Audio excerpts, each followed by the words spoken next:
oh, well, I'm a technical person. What do I know about entrepreneurship, or what do I know about investing? I'd argue people like you have a serious advantage over most because of a well-structured logical brain and a propensity to understand some of those details. Yanan says, I've built my skill set to be extremely useful for tech startups. This kind of service providing requires me to devote a full-time job amount of hours to a single company. What are the options to scale it up or create another stream of income? And there's half a dozen guys in the room with me right now that have this exact same thing. They're very smart tech people. One of the fellows here built a company from scratch as a teenager, started a company, sold it 13, 15 years later. He's retired if he wants to be. Some of the other guys here have tech jobs. They have professional jobs in tech. And guess what? They're still learning about entrepreneurial money and making some. They're still making extra money. My one friend in the front here, don't feel pressured to be on camera if you don't want to, but would you mind sharing, you went from a tech background and then turned that into your first entrepreneurial money. Would you have a couple bullet points on that? Just come up here if you're going to do it. Don't feel pressured if you don't want to, but duck your head in here in an awkward way behind us and share that with the group. Yeah, so when I started, I really just wanted to learn programming, and I did that throughout college, and I did that really full time. Currently I'm doing that maybe 80 hours a week, every day, 12 hours, et cetera, and just doing that over and over and over again. You're gonna get a lot of ideas, and you're gonna be building a lot of stuff. And when you're doing that constantly, something's gonna stick, and when you see something valuable come up, to push on it. And when you push on it, you'll find people who find it valuable. Then you can, start selling it, you can market it. And that's really how I got started, is just keep building things. You work on it, right? If you're into crafting wood, you have to keep on doing it. You do it over and over and over until you get something that sticks. That's really how I do it. There are a couple of moments that, I'm going to have him talk again in a second. There are a couple of moments that were really key, I thought, in our relationship or the time we spent together. And you had a couple of weeks that were fantastic investing weeks in the stock market. Some of these people think, well, I'm a tech guy, I don't know anything about finance. But what you do know is anyone with good technical skills, they also tend to be quite logical. They also tend to have a decent grasp of mathematics, or a very good grasp of mathematics, but at least a decent grasp of mathematics, a good logical brain, capable of understanding complex systems and how nuanced things fit together, and also are inclined to do things with a certain amount of precision. Because what happens in your tech life if you do things 99.8% right, but you fuck up 0.2%? Does it do 99.8% of the job, or does the shit just not fucking work? It's broke. It doesn't work. Big enough scale is something's going to really break. So the thing I think that you could really help a lot of people with that might have that limiting belief is that, oh, well, I'm a technical person. What do I know about entrepreneurship, or what do I know about investing? And I would argue, just like an engineer like he is, or an engineer like you are, I'd argue people like you have a serious advantage over most because of a well-structured logical brain and a propensity to understand some of those details.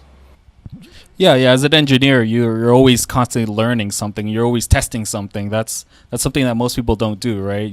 When you have an idea, it might sound good on paper, but without trying something and without testing out if someone really sees value in it, that's as an engineer, that's what you want to do, right? You want to make sure that your idea is solid. You want to make sure that it's actually an idea that has scale, that is able to be fault proof, et cetera, et cetera. So even outside of an engineering context, your investments, right? Do you want to buy an asset do you want to dump all your money in, or do you want to just understand how everything works?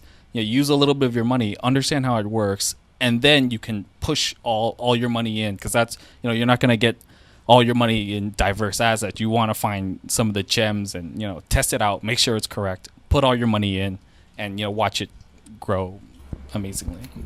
The biggest moment, in my opinion, is you got your first entrepreneurial money. Yeah. That some months after we started working together, you sent me an image of your first entrepreneurial payment, which was a few $100. It wasn't millions. Right. Guess what? His first entrepreneurial check, it wasn't for tens of millions.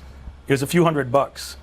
And that was such an important moment to me that when a guy makes his first few $100s, or $5 for fuck's sake, if you made your first money as not an employee, but as a real entrepreneur from something you built, I think that's a profound moment in life. Most people never have a moment like that. What did that mean to you, or how do you think about that? I was 23 when that happened, and it was a couple $100s, and I didn't think it would ever happen. Getting a normal job, working at McDonald's, whatever, that's fine. But when you actually make $1, when someone gives you $1 out of their lives, and you provide something very valuable, that's something that I really like too. I provided somebody, I saved somebody a lot of time. Time is money. I saved them 1 second of their lives, but I did it for 200,000 people, and that's a lot of time saving. And being able to make money and helping other people like that's really where it is at. Was that your last entrepreneurial money? No. No, he's done that several times since then, at larger scale. Well, you had an offer, I don't know how much you care to share or not, but you came to me, you told me you had an offer, that your business was doing well enough that somebody offered you a pretty reasonable sum for the business, tried to buy your business already, and you decided to keep it because you believed in it more, you knew there was more money coming. Yeah, totally. That's it's one of my passions, so they would have to offer me a lot more money, and they would have to offered me that they would continue to support it and continue to develop for it, continue to help other people for it. So I didn't think it was worth the money, whatever they offered.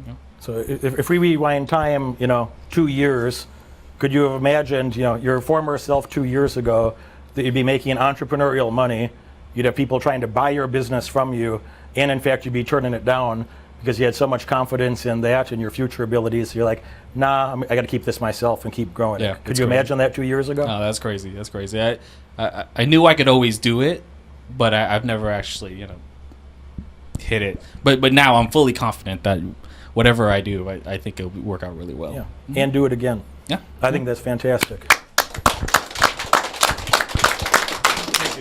Thanks for watching. Success is not for everybody, and it may not be for you. But if you're a current or future champion, if you have what it takes to win, and you are dedicated to a life of more winning, more success, a life of abundance with other people that have shared values to learn more and earn more, if that's you, you're going to want to follow this channel. You're going to want to watch my video releases every Monday and every Friday. I look forward to working with you in the future. I'll see you back here soon.